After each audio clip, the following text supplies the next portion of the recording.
Welcome back to another Cleveland Cavaliers game reaction. Last night was game 28 for the Cavs in the NBA regular season. They won against the Utah Jazz 124 to 116 at home off the back of a pretty strong fourth quarter for the Cavs. Another return for Lauri Markkanen, and I believe this is the first time that Colin Sexton has squared off against his former team as well. He got a tribute video in Cleveland. Nice to see that. Kelly Olynyk was also there, and he still gets booed in Cleveland, which I think is good. I think he'll be booed in Cleveland for the rest of his career unless he dons a Cavs uniform at some point in time. Markkanen had a 26-point, 10-rebound double-double, and honestly, for Utah, I thought he should have gotten the ball a little bit more than he ended up getting it. Colin Sexton, a bit hit or miss in this one. His final stats do look pretty solid. 20 points, 7 for 17 overall from the field, 3 for 6 from beyond the arc. Just felt like there were times where it felt like he was fighting the ball for a few minutes. Some of the shots not falling in a consecutive manner, so he just had some rough stretches for a few minutes at a time against Cleveland last night. But the Cavs also getting a bit of a lineup surprise before the game, and not in a good way, as Donovan Mitchell was ruled out due to illness. So it wasn't the arm that looked to be bothering him at the end of the overtime in the Rockets game, but it was illness that kept him out for the Cavs last night. So that left Cleveland without 3 of their starting 5 players in the lineup, but it did lead to a start for Craig Porter Jr. So, you're asking for more minutes for Craig Porter Jr., the monkey's paw curled, and boom, all your guards are hurt. So Craig Porter Jr., honestly, he wasn't great in last night's game. The shot selection was a little bit suspect. I feel like he was forcing up some shots that he didn't necessarily need to, some low percentage ones, but he still put in 7 assists and 6 rebounds, also had 3 blocks, so that attack and no fear mindset still coming out in other ways for Porter Jr. last night. Only Cav credited with any blocks from last night, and he got 3 of them, so pretty good for a smaller guard. He had 3 offensive rebounds as well, tied with Okoro and Jarrett Allen for the game lead. That's something the Cavs did well as a team in general, creating second chance opportunities for themselves. They had 14 offensive rebounds to just 6 for Utah. And those boards gave the Cavs more chances to shoot threes, which was the story in last night's game, with the Cavs making an NBA season high 23 3-point shots, doing so on 51 attempts, meaning they shot around 45% from beyond the arc. That is a great clip for them.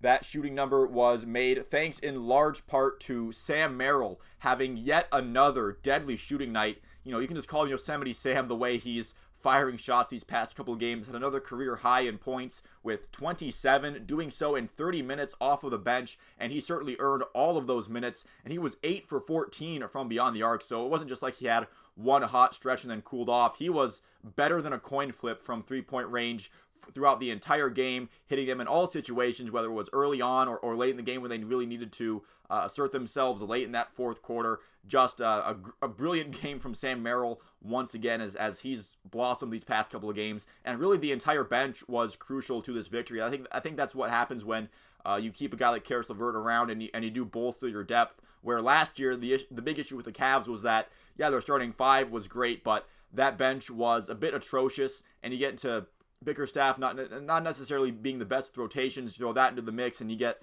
kind of a disaster on the bench, but so far this season that hasn't necessarily been the case. The entire bench was crucial to the victory last night. Merrill, LeVert, Tristan Thompson, and Niang were the 4 players off the bench last night, and they all got to double figures in points. Tristan Thompson with also 5 rebounds, 4 assists, and 4 steals as well. He was a great force defensively as well. Caris LeVert had the second most points on the team with 23 points. Shot 4 of 7 for 3 last night. He was shooting well.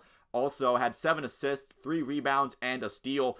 I guess Jordan Niang might have been the least effective by default off the bench, and I thought he still had a pretty solid game in general for what they expect him to do on a nightly basis. 15 points, 6 for 13 shooting overall, 3 for 10 from beyond the arc, 1 rebound, and 1 assist as well. So again, Niang being the least effective bench player by default and still having the solid game that he had just goes to show how that bench was clicking for the Cavs last night. Max Strus, he had a game where, again, if you're just looking at the box score, it was a pretty solid game, but it was one of those things where he would have kind of a bit of a rough 5 minutes, but then he would go on a shooting spree from outside, and essentially he would make up for a rough 5-minute stretch just within 1 minute of making shots. There was a sequence in the third quarter where the Jazz were starting to pull away a bit. They were getting a little bit of a lead, and I think Max Strus was a bit of a contributor to that, not being necessarily the best with the ball in that stretch. But then he hit 3 consecutive 3-pointers to put the Jazz lead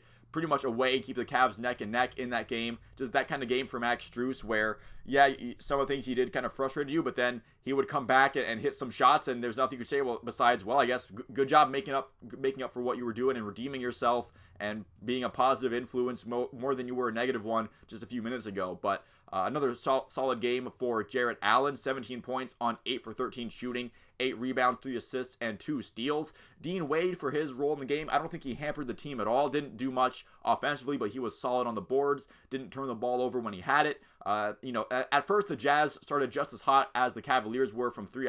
I believe at one point they were 10 for 14 from beyond the arc, which is an insane clip. But that eventually fell off for the Jazz. They did not stay hot. They finished the game 13 for 30 from beyond the arc, which at an overall clip of 43%, that's a really good shooting percentage. But when you start at 10 for 14 and you end at 13 for 30, that means the shooting kind of fell off as the game went on for Utah. And the Cavs, they stayed hot from beyond the arc, and that's eventually what made them able to overtake the game late in that fourth quarter, where it was a tightly contested game up until that fourth quarter where the Cavs trailed by 1 after the third. But in that fourth quarter, the shooting stayed hot. Sam Merrill continued to hit his shots, and the team just really kind of played their game, and they came out with a comfortable win. I know it was just 8 points, but those 8 points were, the Jazz came back a little bit in that fourth quarter. The Cavs made it a bit of a foul contest. It was gotten to foul shots pretty late in that fourth quarter, and it was turned from a competitive game to a bit of an easy win for the Cavs by the end of it. And I know that this is just a win